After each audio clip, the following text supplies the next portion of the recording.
maladie de la varicelle est constituée d'irruptions cutanées, de petits et fins boutons qui sont différents des boutons de la variole.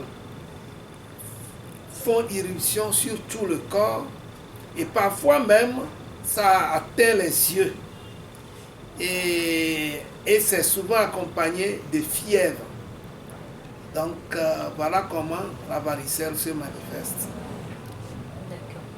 Et en Afrique ici, qu'est-ce qui d'abord différencie la varicelle de la variole concrètement lorsqu'on voit sur le corps d'une personne et comment guérit-on la varicelle? Au fait, en Afrique ou dans nos milieux, c'est par la taille des boutons, leur grosseur, qu'on distingue la varicelle de la variole. La varicelle est constituée de boutons très fins. Et tandis que la variole, c'est des gros boutons qui sont plus ou moins profonds. Et disons, l'état de la fièvre se différencie également par leur intensité. Donc, les connaisseurs, dès qu'ils aperçoivent la varicelle, savent que ça là, c'est de la varicelle. Cela s'apparente aussi à des boutons de fièvre. Parfois, surtout chez les enfants, on a comme l'impression que c'est d'abord de la fièvre. Lorsque les enfants font une fièvre, un excès de fièvre, les boutons apparaissent sur leur peau. Donc la varicelle a également, c'est disons une éruption avec des boutons sur le corps et de la fièvre. D'accord. Donc on dit que c'est lorsqu'on mange un fruit, si je peux le dire ainsi, à gomme, qu'on a la varicelle. Est-ce que c'est affirmation? En fait, les gens ont beaucoup de supputation, mais ce n'est pas lié à ce genre de fruits, mais dans nos milieux, c'est lié à la divinité terre, à l'être terre. Lorsque tu n'es pas en phase avec toi-même, lorsque tu as beaucoup de heures, lorsque ton cœur est chargé, tu n'es pas sain, tu n'es pas, disons, propre dans ton âme, et que tu rencontres cette divinité la nuit, alors, comme châtiment, il te fait porter des irruptions sur le corps, donc la variole, la varicelle, ou par ricochet, la variole. Et donc, nous avons plusieurs façons d'approcher cette maladie pour la guérir. Et il y a l'approche de la médecine conventionnelle qui consiste à te prescrire des produits et à te faire des piqûres pour pouvoir ralentir l'irruption cutanée. Et tandis qu'à notre niveau, dans nos milieux, nous nous référons à un certain nombre de remèdes biologiques, notamment à Nyanyran, par exemple. Je ne rappelle pas son nom en français.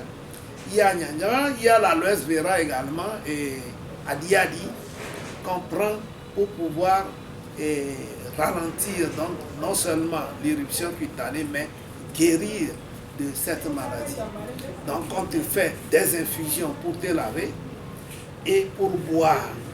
Et il y a dans ces potions-là, on y met un peu de vinaigre pour provoquer davantage l'irruption, en supposant que c'est de l'intérieur qu'on tue d'abord les boutons avant de prendre en charge l'extérieur. Et dans nos milieux, tu vas cesser momentanément de te laver avec de l'eau plate, et c'est les infusions qu'on te prépare pour que tu puisses te laver, et tout en prenant soin de ne pas écraser les boutons. Donc, puis après, on utilise l'aloès vera pour passer sur le corps, parce que l'aloès vera a également un rôle antiseptique. Donc, voilà à peu près les prises en charge. Il y a d'autres potions qui permettent également de venir à bout de cette maladie.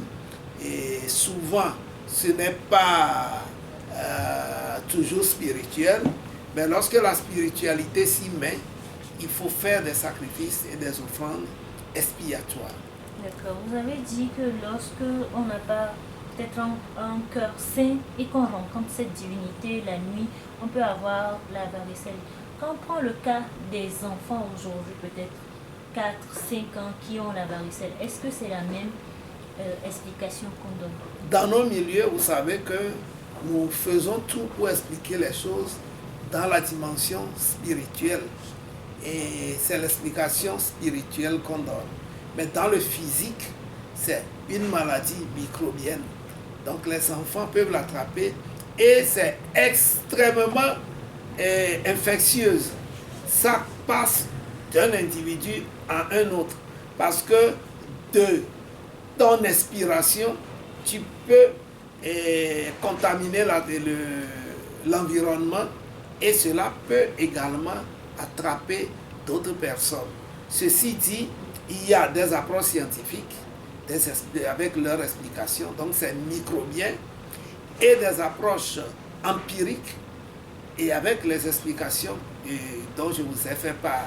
C'est vrai que dans nos milieux, lorsque vous avez l'être et terre qui vous détermine dans votre maison, il y a un certain nombre de totems à observer. Et lorsque vous enfreignez ces règles-là, vous pourrez en attraper. Et ça, c'est beaucoup plus spirituel. Mais lorsque c'est d'ordre microbien, vous vous contaminez entre vous. Et on le qualifie même avec sa capacité de transmission. On dit dans nos milieux que lorsque ça rentre dans une maison, ça fait le tour. Ceci dit, il faut essentiellement prendre des précautions pour pouvoir se prémunir de ça. Toby, certaines personnes disent que la varicelle, on ne l'attrape qu'une seule fois dans la vie. Est-ce que cette affirmation est vraie? Et aujourd'hui, qu'est-ce qu'il faut faire pour ne pas attraper juste cette maladie comme ça? J'ai vu quelqu'un faire la varicelle 2 fois. Dans son enfance et puis dans son âge adulte. Pourquoi? Lorsque vous attrapez la varicelle une fois, vous créez, l'organisme crée une immunité relative par rapport à cette maladie. Vous traînez les anticorps qui durent des années. Ceci dit, vous êtes immunisé. Il peut arriver que votre immunité là puisse baisser ou puisse être légère, devenir légère compte tenu de l'état de votre système immunitaire. Alors vous pourrez l'attraper. Ce n'est pas parce que vous aurez fait ça une seule fois que vous n'allez pas pouvoir le faire une autre fois. Et sur le plan spirituel, à chaque fois que vous irez au-delà donc des règles régissant votre maison par rapport à l'être terre, vous allez prendre, vous allez l'attraper. Ça c'est spirituellement parlant.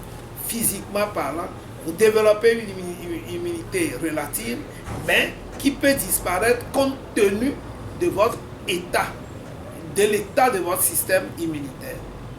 Aujourd'hui, quel conseil donnez-vous à la population togolaise, par exemple, par rapport à cette maladie? D'abord, du point de vue de nos valeurs, observez les règles spirituelles et les interdits qui régissent leur maison. Du point de vue sanitaire conventionnel, observez les règles d'hygiène essentiellement et puis évitez la promiscuité. La promiscuité, c'est de faire en sorte qu'il y ait une certaine distanciation, ne pas être trop collés les uns des autres pour qu'il n'y ait pas une transmission relative des germes d'une personne à une autre, pour qu'il y ait une contamination à grande échelle. D'accord, merci Thomas. Merci à vous.